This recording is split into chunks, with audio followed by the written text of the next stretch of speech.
I'm Tuukka Ylälahti and this is Finlandia Fridays. Hello and welcome to Finlandia Fridays. My name is Michael Babcock. I am your host for this weekly interview series here at Finlandia University. This week we are once again going international. I like it when we're able to do these kind of episodes, bringing in some international flavor to it. And once again, we are going to Finland for this episode. With me today is Tuukka Ylälahti. Did I do good? Yeah, that's perfect. Can you pronounce it for us too? Yeah, Tuukka Ylälahti. I try so hard at these Finnish names. It's really hard. We had one of our Finnish studies professors. Her name is Hilary Virtanen. Oh, okay. I think I spent 10 minutes before the first episode with her learning how to pronounce Virtanen, and I'm still not good at it. But anyways, you are here working on a really unique and interesting and really exciting program, and it's called Mesensei. Yep, Mesensei. Mesensei. And I'll have you introduce it. What is Mesensei, and why are you coming here to promote it? Okay, so I'm the co-founder of Mesensei, and our company is creating mentorship programs in support of lifelong learning, entrepreneurship and social inclusion. And we are coming over here to see out if the stuff that we have been working on in Finland would be relevant for the American market, and getting a connection to Finlandia University is sort of obvious. Yeah, it's pretty cool that in the US you're a startup. And startup culture is really it's talked about a lot in our culture. It's really an interesting piece and something that's fun to be around. So having you come here is really exciting for us because we love talking about this startup culture and bringing in people from Finland to do it. So tell us a little bit about what you guys are doing in Finland, or what you have been doing in Finland, and how you're going to be able to bring that to the US, and then we'll go on from there. Okay. So basically the genesis of our company is that I created a startup in 2009 called capforce.com. And over the 5 years' time, we grew from Helsinki to 230 cities all around the world and made a decent tech exit. And during that journey, all the stuff that I knew about being a startup entrepreneur, doing startups, was coming from Silicon Valley. All the stuff I read was blogs from Silicon Valley, and all that tech news was Silicon Valley. And it absolutely did not match to my experience. So I started thinking that it's not the only model of creating startups. And in fact, for European-based startups, going to Silicon Valley is sort of the only idea. But instead of Silicon Valley, we went to Europe and to Germany, France, Spain, London, UK obviously, and eventually our company was sold to Ireland. We were never part of the Silicon Valley journey. And looking back that journey, I thought that I sort of failed. We didn't go to Silicon Valley, we didn't become unicorns. But then again, we sold the company with valuation over 10 million. And it's a decent exit, especially for companies coming from Finland and being able to bootstrap something of that magnitude with almost minuscule funds and minuscule funding, like less than 10 million.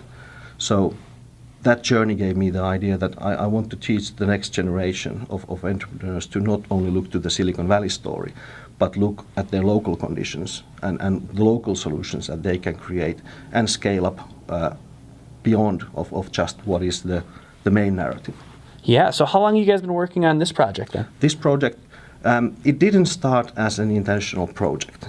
It started of me doing mentoring for the new generation about 3 years ago, almost at the same time when we sold our company. And then I started realizing that it's difficult for me to keep track of my time, and sometimes it's difficult, even if you would give a permission to someone to approach you, they don't, because they somehow feel awkward or cumbersome of asking questions. Or if they do, they come at the wrong time. I mean, mostly I got emails on Monday morning at 10 o'clock, which is the busiest time of the week for me. And I started thinking that could it be solved technically? Would it be possible to sort of create an application that would have the kind of a feature that the doctor's office has? Sort of like, green light, red light. Yeah. Green, knock, red, don't knock. Simple sort of digital solution to this. And it started to shape up, and then other people in our team, other founders, had similar sort of experiences, and suddenly we had a team with a great designer, a great technology person, and a very seasoned chair of the board. And we also had decent funding because of our previous exit, so we were able to create a prototype, and that prototype gave us the confidence that we believe that this needs to be done. Yeah. So you guys are now, that prototype is now live. Well, it's no longer prototype. We actually went live with the first production version on Monday. I got the news we were in Ann Arbor in Michigan, and I got the news from the tech team that both applications, both for iPhone and Android, are now in the App Store. We haven't gone sort of public with it because we are still ramping up the content. There is the first accelerator we are working together with is now online, and their mentors are now online, and we are soon getting more from Spain and UK. Finland. Excellent. And hopefully from here too. So if you're listening to this or watching this right now, pull out your iPhone or your Android phone and go to the App Store and download Mesensei right now. Yep. I'll have a link to it in the show notes if you want to check that out, yep. to both app stores, so you can download it from there. But check it out, download it. The design is beautiful. Yeah. I was really impressed with that, Yeah. and it looks like the functionality should be really easy to work with as well. Yeah. This is intentional. It's a new paradigm shift in I think in designing mobile applications. If you look back at the internet services of early 2000 and mid 2000, it's based on the idea of web portal, that you have massive amounts of features and tons of different things. But in mobile space, the design is going for very simple functions. One application does one thing, but it does it perfectly in order to be effective. You don't want to fumble around with your mobile phone. You want to have that one bit of action done efficiently and successfully. And this is what our application does. It's a very simple app, and you have to remember that it's not a standalone app. It's not the sort of like, there's a mass of people out there and we just want to create a two-sided market.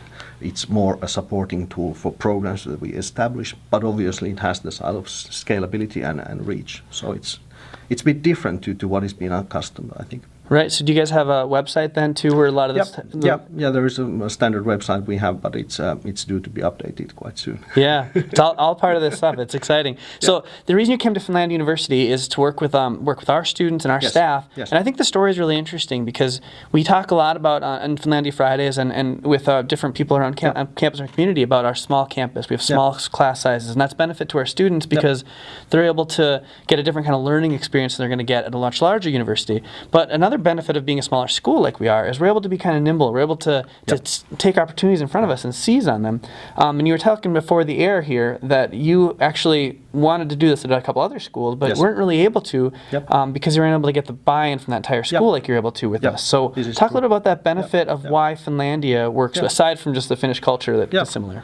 The size is definitely the aspect. The larger organization you have, the more bureaucracy you have. Especially in universities, they tend to be organized in verticals. And what we do is something that crosses many verticals horizontally. And it's extraordinarily difficult to achieve. One of the universities that we have co-created the program together with, it has taken us 3 years to get through the different steps and become a sort of a program. So 3 years is extraordinarily long time. It's much easier, much faster to fly out here. Yeah, in a startup world, 3 years is. It is a huge long time, and especially we are now in that interesting part of between a startup phase where you sort of look at what you are going to do and the sort of first phase of scale up where you actually try to replicate what you have been doing. So for us, this run is part of moving from purely investigation and exploration to replication. And Finlandia University is very important for us strategically because we believe that it's kind of a template that if we are successful here, it is something that we could copy across the United States and in Europe too, and UK and Asia. Not every university is huge, and the technology that we are creating is bringing powerful technology available to universities that previously could not have afforded this kind of systems. They could have been looking at price tags of $500,000 to $5 million easily, creating a powerful platform which takes care of the confidentiality, the data security, and all of this operational side of it. But we can offer a pretty compelling product. Yeah, excellent. Well, we're going to end the interview here. I appreciate you coming on. The one thing I do want to iterate to anybody out there that's listening is we're looking for students, we're looking for alumni, we're looking for community partners that are interested in joining us in this mobile mentoring program because it's going to be a lot of fun. Thank you again for coming on the show. Thank you for taking the time to Yeah, interview. and we will see you guys next Friday.